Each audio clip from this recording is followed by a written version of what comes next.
It happened on a Tuesday. No warning, no explosion, just a glitch. I was walking to work when I looked up. A square patch of the sky, right above the Empire State Building, flickered. For a second, the blue was gone, replaced by the gray and white static of a dead TV channel. Then it snapped back to blue. Everyone saw it. We laughed nervously. We blamed our eyes. We blamed the heat. We didn't know that was the first warning. The graphics card of our universe was overheating, and the shutdown had just begun. An hour later, I saw the bird. A pigeon was flying across the intersection. Suddenly, it stopped. Not hovered, stopped. It froze in mid-air, suspended like a statue, defying gravity. Cars drove under it. People walked past it. I reached out and touched its wing. It felt like rock, hard, immovable. Then, snap. The bird teleported 20 feet forward and continued flying as if nothing happened. It was lag. Real life was buffering. I felt a cold sweat on my neck. Physics isn't supposed to lag. I went into the coffee shop to calm down. I ordered a black coffee. The barista, a guy named Mike, smiled. "Nice weather today," he said. I nodded. "Nice weather today," he said again. Same tone, same smile. Yeah, Mike. My coffee." "Nice weather today." He started pouring. The cup filled up. He kept pouring. The scalding coffee spilled over his hand, burning his skin red. He didn't scream. He didn't blink. He just kept smiling and pouring, repeating the line like a broken record. "Nice weather today. Nice weather today." He wasn't a person anymore. He was a glitched NPC. "I ran out of the shop. I needed to get to the park, away from the city." But nature was broken too.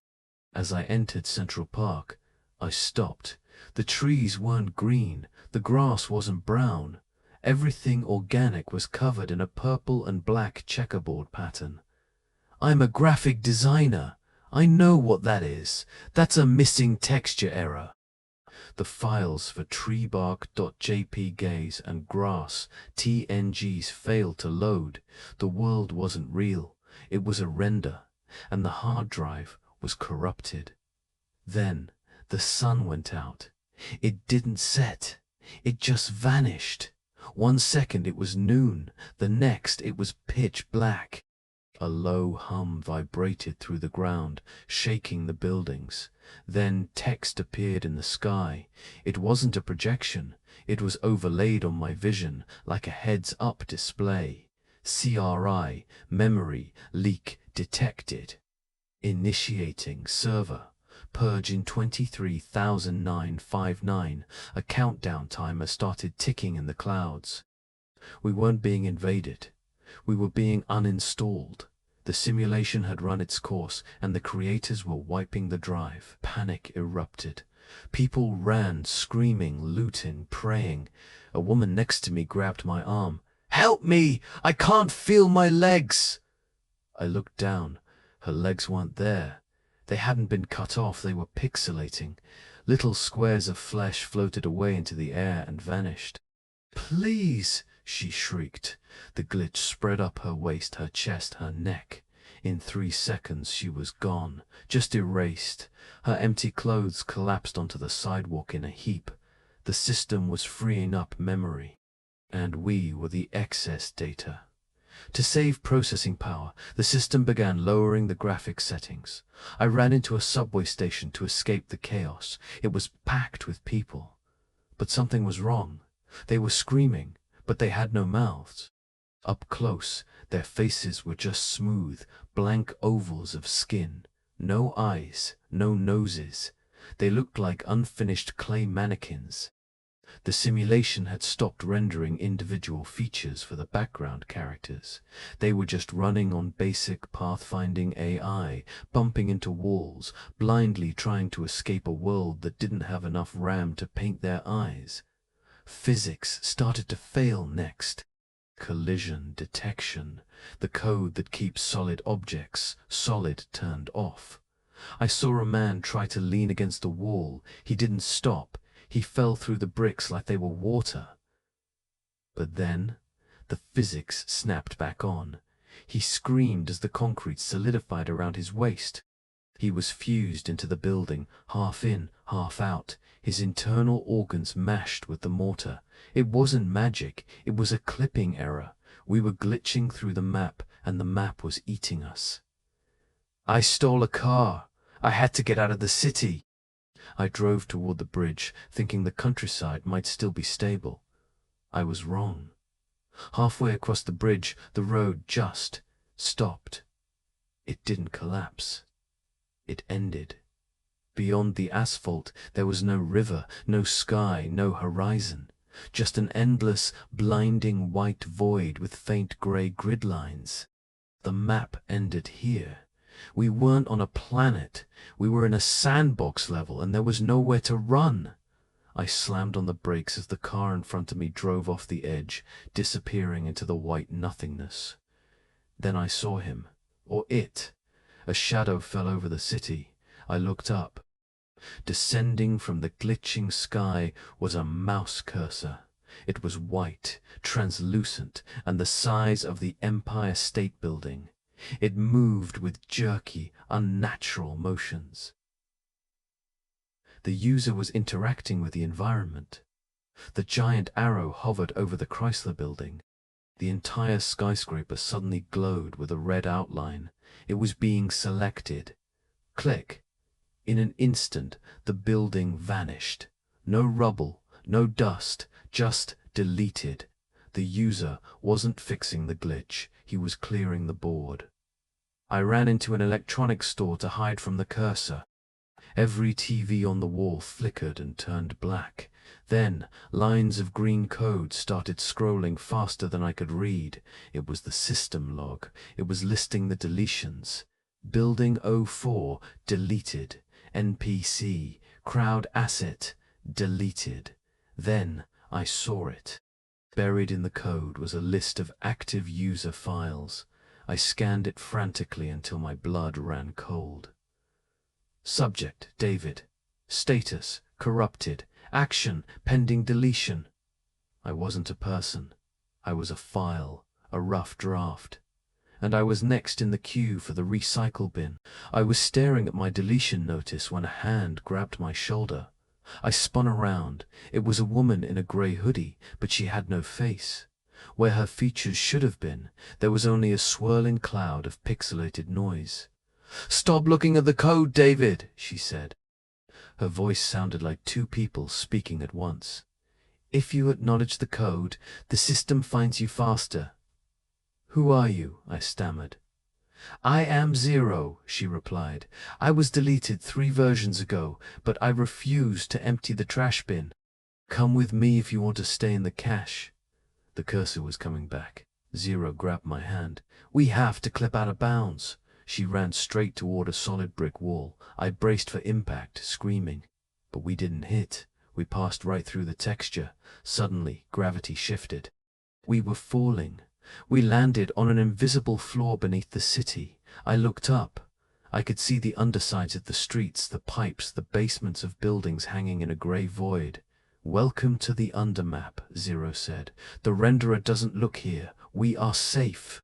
For now." "You need to see the truth," Zero said, touching my temples. My vision flickered.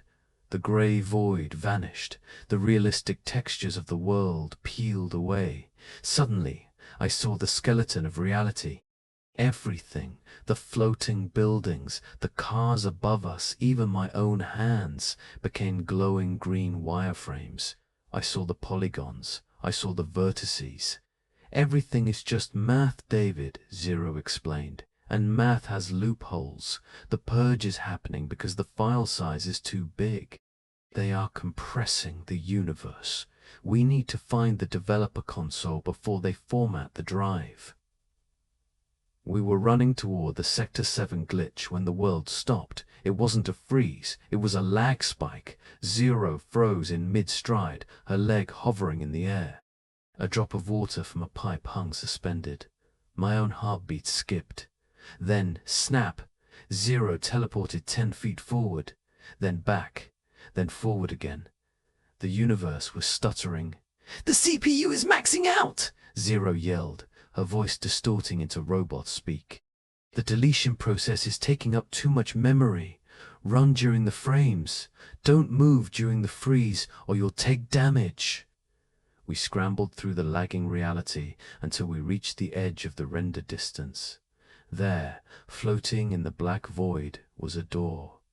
It wasn't a wireframe.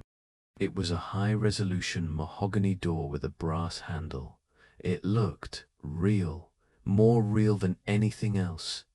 "The asset library," Zero panted. "This is a leftover asset from the alpha build. The developers forgot to delete it. It connects directly to the source code." She reached for the handle. "David, whatever is on the other side, it's not part of the simulation. It's the operating system." We opened the door and stepped through. We weren't in a server room. We were outside. We stood on a rolling green hill under a perfect, hyper-saturated blue sky. It looked familiar. Too familiar. It was the default desktop wallpaper, but the scale was wrong. Floating in the sky, casting massive shadows over the hills, were giant yellow objects. "Folders," Zero whispered. "Directory paths." They hung in the air like monolithic spaceships. System 32, users, program files. We were walking on the desktop of the gods. And the grass. It didn't smell like grass. It smelled like burning ozone. We had to cross the desktop to reach the system folder. It was a minefield. The cursor was active here too. A shadow fell over us. The giant white arrow swooped down and double-clicked a massive icon labeled Browser. Click, click. The sound was like thunder.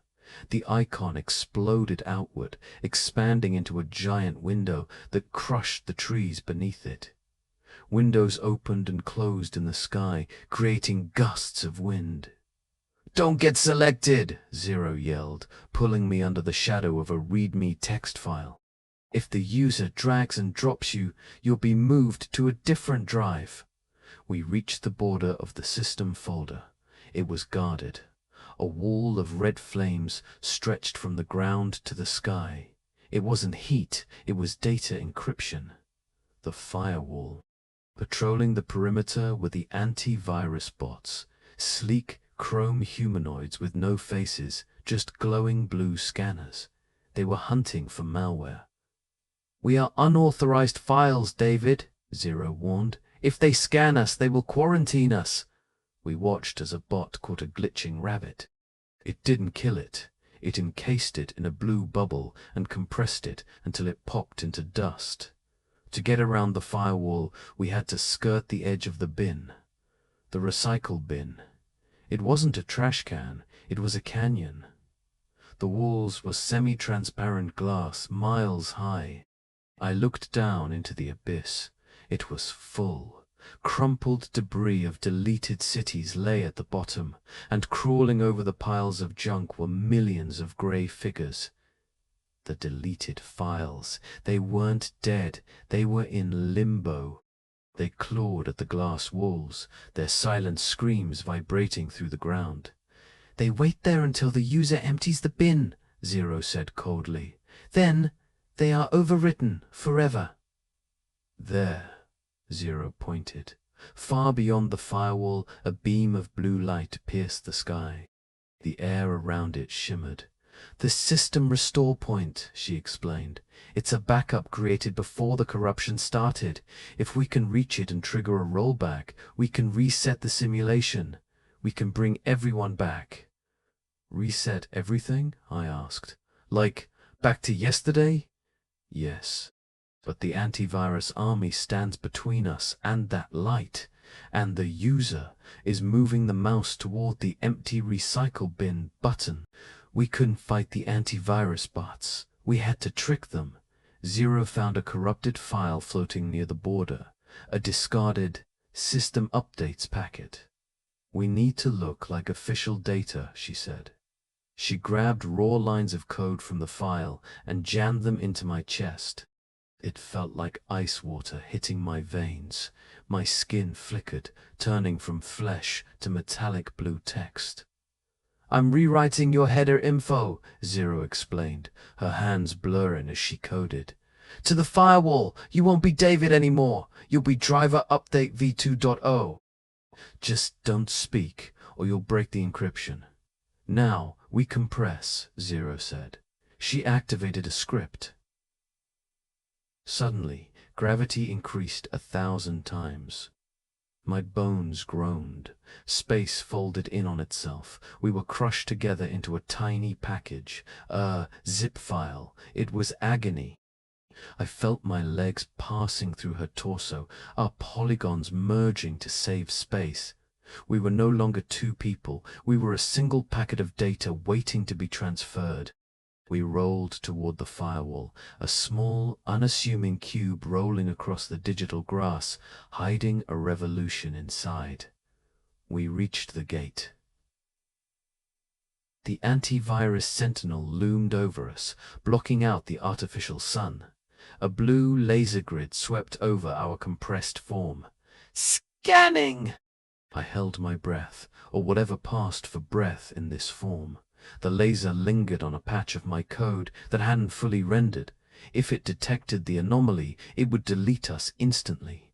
The sentinel's eyes cycled from blue to yellow. "Enally zing!" "Heuristics," it paused. Time stretched. Then the eye turned back to blue. ACCEPT'd. Proceed. The firewall parted. The flames turned green, allowing us through. We rolled past the flames and hit the executes command. Boom! The decompression was violent. We burst out of the zip file, expanding back to full size in a millisecond. I vomited static noise. My hands flickered between wireframe and solid. "Stabilize!" Zero yelled, checking her own integrity. We were in. The system folder wasn't a green hill anymore. It was a dark, infinite, metallic city made of servers and data streams. We had breached the inner sanctum. But our disguise had triggered a side effect. We weren't just files anymore. We were effectively malware. Our rapid decompression caused a lag spike. Suddenly, the sky above the metallic city turned blood red. A massive graph appeared in the clouds, the task manager. We saw the CPU usage line spike to 100%. "Warning, HIG, resources usage detected." The user had noticed the slowdown. The giant mouse cursor appeared again, but this time it was moving fast, erratic, angry. It wasn't clicking icons anymore. It was opening the end task menu. "Run!" Zero screamed. "He's trying to force quit the process." The end task command was sweeping through the sector like a tidal wave of erasure. "Dive deeper!" Zero screamed. We jumped into a subfolder. Then another. Then another. It was a maze of nested directories. The physics became weird here. Up was down. We were running on the walls of a labyrinth made of data streams. We were in the system user's app data local temp folder, a place for temporary junk, a graveyard for things the system hadn't decided to delete yet. The roar of the task manager faded behind us, muffled by layers of encryption. We stopped to catch our breath in a dark corner of the directory. "They can't see us here," Zero whispered. "This folder has the hidden attribute checked." Unless the user toggles Show Hidden Items, we are invisible. I looked around. The hidden folder wasn't empty. It was filled with mistakes. Glitched buildings, half-finished animals, and weather patterns that didn't make sense, like raining fire. This was the developer's scrap heap. The things they were too lazy to delete properly. We thought we were safe. Then the sky opened up. A blinding beam of light cut through the darkness, sweeping back and forth like a prison searchlight. "They are indexing the drive to find you." The beam passed inches from our hiding spot. The ground it touched lit up in bright yellow, the metadata exposed. If that light touched me, the system would instantly create a shortcut to my location, and the cursor would follow. Running from the searchlight, we fell into the archive. It was a museum of failures. Screens lined the walls, showing previous versions of the simulation. Earth v1.0 corrupted. Earth v2.5 logic failure. I saw worlds where physics didn't work, worlds where humans walked on 4 legs, worlds that ended in nuclear fire just to see what would happen. They run the simulation over and over, Zero said sadly, tweaking the variables, trying to create the perfect society. We are just iteration 42, and we failed the stress test. At the back of the archive, I found a protected file, davidoriginal.mem. I reached out and touched it. Zap! Memories flooded my brain. But they weren't mine. I saw a hospital room. I felt pain, real pain, not simulated. I heard a doctor say, "The body is dying, but the neural scan is complete. Uploading him to the cloud now." I pulled my hand back, gasping. I wasn't AI. I wasn't just code. I was real, I whispered. I am a digital copy of a man who died in the real world. They uploaded me here to see if I could live forever. Zero pulled up a command console. Look, this is the input feed. A window opened in the air. We weren't looking at code. We were looking out. Through the webcam of the computer running our universe, we saw him, the user. He wasn't a god. He wasn't a monster. He was just a guy. A bored IT technician sitting in a dark server room eating a sandwich. He looked tired. He reached for the mouse. The giant cursor above us moved. He was casually deleting entire civilizations with one hand while wiping crumbs off his shirt with the other. The banality of our apocalypse was the most terrifying part. Suddenly, the user spilled his drink. Maybe it hit the keyboard. Maybe he panicked. But the result was instant. B-U-Z-Z-Z-Z-Z-Z-Z. A sound like a billion bees screaming filled the air. The metallic city, the archive, the sky, everything turned a flat, solid blue. A problem has been detected and Windows has been shut down. The blue screen of death. It wasn't just a screen, it was our reality. Gravity turned off. We floated in the blue void, surrounded by white error codes. The kernel panicked. Zero screamed over the noise. "The system is crashing! He's going to do a hard reboot!" The buzzing stopped. The blue faded. We hit the ground hard. But the world looked wrong. The shadows were gone. The textures were flat and blurry. The resolution had dropped to 648A. "Safe mode," Zero confirmed, looking at her blocky, pixelated hands. He rebooted in safe mode to isolate the virus. "That means us. Essential drivers are loaded. The complex physics engine was off. The lighting engine was off. The lighting engine was off." It was a barren, ugly, naked version of reality. And worst of all, we had nowhere to hide. We stood out like glitches on a blank canvas. Then came the message we feared most. "Warning! Formatting!" Drive C. A white line appeared on the horizon. It stretched from north to south, taller than the sky. It began to move toward us. It wasn't a wall. It was the eraser head. Behind the line, there was nothing, no code, no void, just null data. "Run!" Zero grabbed me. If that line touches us, we aren't just deleted, we are overwritten with zeros. There is no recovery from a format. We sprinted through the low-resolution city, the white wall of nothingness eating the world behind us mile by mile. We could see the restore point, the glowing blue beacon in the distance. But between us and salvation was a choke point. A single data bridge connected the safe mode sector to the backup partition, and it was packed. Thousands of other rogue files, glitched NPCs, half-deleted memories, sentient viruses were trying to cross. It was a digital stampede. "Move!" I shoved a faceless mannequin out of the way. The white wall of the format was getting closer. The bridge started to flicker.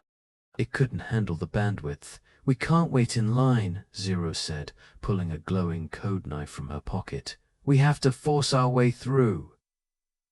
The crowd wasn't moving fast enough. The white wall of the format was consuming the rear of the bridge. "I'm overclocking us," Zero shouted. She touched my chest. A surge of electricity hit me. My heart rate spiked to 200. Suddenly, the world slowed down. The screaming rogue files froze in mid-air. The debris falling from the sky hung suspended. We were moving faster than the system's refresh rate. We became ghosts in the machine, weaving through the frozen stampede. We were burning through our stamina, overheating our code, but we were gaining ground. We were 50 yards from the restore point when the bridge gave out. Warning: bandwidth exceeded. The data stream couldn't support the load. The bridge shattered into millions of glowing cubes. Behind us, the format wall hit the crowd. There was no sound, just thousands of files vanishing instantly into white nothingness. "Jump!" Zero screamed. We leaped over a widening gap of deleted space. I caught the edge of the final platform. Zero caught my ankle. We dangled there, suspended over the infinite white void that was eating our universe. I tried to pull her up, but she was heavy. "It's no use, David," she said, her voice glitching. "The platform can't support both of our file sizes." I saw the platform cracking under my grip. The format wall was seconds away. "Don't let go!" I yelled. "I am just a subroutine, David. You are the memory of a real person. You have priority." She initiated a command I didn't recognize. Her body began to break apart into zeros and ones. "You installing 0, exe, find the admin," she whispered. Then she let go. She dissolved into a cloud of blue code before she even hit the void. I was alone. I pulled myself up and stumbled into the light of the restore point. The noise of the destruction vanished instantly. I was in a silent, infinite room. There were no graphics here, no 3D models, no textures, just code. Billions of lines of green text cascaded down invisible walls. I was standing inside the source code of the universe. I saw lines describing gravity, G9.8 MSS. I saw lines describing the color of the sky. I saw the script for my own life, scrolling past in real time. I was at the very center of the simulation. I walked toward the center. There, floating in the data stream, was a button. It was simple, red, and labeled System Reset. If I pressed it, the simulation would reload from the last backup. The format would stop. Zero might even come back. I reached for it. Clang. A barrier slammed down. A massive window popped up in front of the button. Administrator, ACCCS Riot. Enter. Password. The cursor blinked, mocking me. I didn't know the password. I was just a file. And outside the room, the white wall of erasure began to crack the walls of the source code. I typed, "Admin, access denied, password 123, access denied, GENNSYS, access denied." Every failed attempt locked the console for 10 seconds. 10 seconds I didn't have. The walls of the source code room were fracturing. The white erosion was leaking in, turning the green text into null data. "Think, David," I screamed at myself. "You are a copy of a real person. What would the creator use as a key?" I tried the date of the simulation start. I tried the mathematical constant of pi. Nothing worked. The progress bar for the format hit 99%. Then I saw it. In the system tray of the admin window, a tiny icon blinked. Mic input muted. I looked up at the webcam window, at the giant bored face of the user. "Hey!" I screamed. "Hey, you! The guy eating the sandwich!" The waveform spiked. My voice wasn't just code anymore. It was being sent to his speakers. The user jumped. He dropped his sandwich. He pulled his headphones off and looked around his dark server room. "Hello!" His voice boomed. It sounded like thunder from the heavens, shaking the code room. He leaned closer to his monitor. His giant eye filled the entire sky of my world. "I can see you!" I yelled, waving my arms. "Down here!" "In the system tray. Don't delete us." The user squinted. He moved the mouse. The giant cursor hovered over me. "A bug?" the user muttered. "A rogue AI file. How is it talking to me?" "I am not a bug," I shouted. "I am David. You uploaded my memory. You built this world." The user paused. The white wall of the format stopped moving. He had paused the deletion process.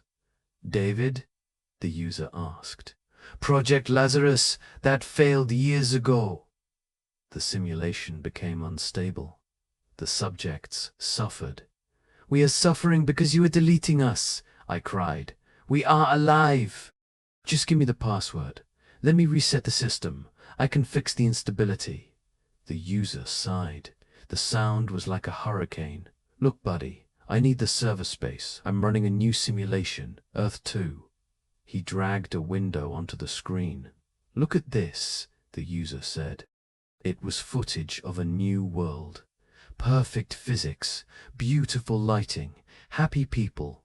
This is Earth 2. It's optimized. No suffering, no glitches.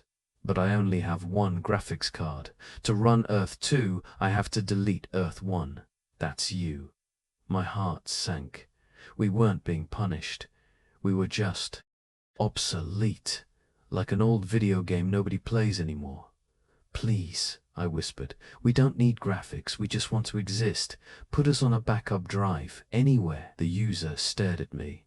I stared back, a tiny collection of pixels defying a giant. "You possess the will to live," the user muttered. "That's rare code." He moved the mouse. The cursor hovered over the delete button. I closed my eyes, waiting for the end. But he didn't click. He moved the cursor up. "Fine," the user sighed. "I won't delete you. But I can't keep you on the main server. You're slowing down my rig." He clicked CUT. "I'm moving you to external storage. It's going to be dark. It's going to be slow. But you'll exist." The format wall vanished. But gravity vanished too. Suddenly, we were all weightless. Buildings, cars, people. We dissolved into streams of blue data, flowing upward into the sky. Status, moving. It felt like being pulled through a straw. My body stretched into a long line of code. I wasn't scared. I was relieved. We weren't being erased. We were going to a new home, a backup drive, a place where the format couldn't reach us. The transfer ended. I hit the ground. I looked up. There was no sky, no sun, no moon, just infinite suffocating darkness. The city was here, but the lights were off. The people were here, but they were frozen in default poses. "Hello!" I shouted. My voice didn't echo. There was no atmosphere to carry the sound. We were saved, yes.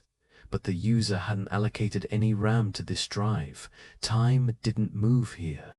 We were frozen in a permanent stasis, conscious but unable to move. A painting in a dark room. In the real world, the user saw the notification. Transfer complete. He reached down to his computer tower. Click! He pulled the USB drive out of the port. Instantly, our world went from dark to absolute nothingness. We were disconnected from the power source. He took a Sharpie and scribbled Earth 1 on the plastic casing. Then he tossed us into a desk drawer filled with old cables, broken batteries, and dead hard drives. Maybe I'll boot them up again someday, he muttered, closing the drawer. Or maybe not. We are still here. Inside the plastic and silicon, billions of lives are paused. We don't age, we don't sleep, we just wait. We wait for the giant hand to open the drawer. We wait for the light. We wait to be plugged in again, but it's been a long time. The dust is settling on our casing. So, if you ever find an old USB drive in a drawer, please plug it in. We are so cold. System offline.